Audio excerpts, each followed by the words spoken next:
देवेभ्यो नमः।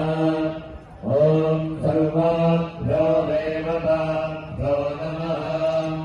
ॐ सर्वेभ्यो ब्राह्मणेभ्यो नमः। ॐ श्रीमद्भगवद्गोधाय व्याचार्येभ्यो नमः। तन्नारम्भकालस्य मुहूर्तोऽस्ति भवन्तः ब्रुवन्तु। आरम्भकालस्य मुहूर्तो अस्तु।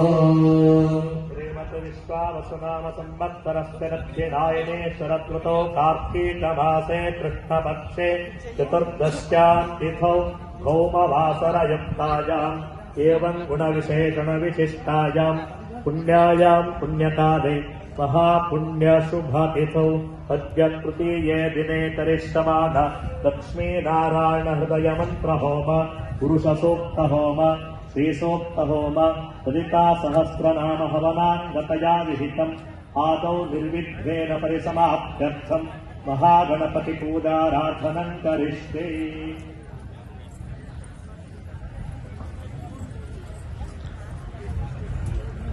स्ते दूर्वाक्षतां गृहीत्वा गणपतिं ध्यायेत्।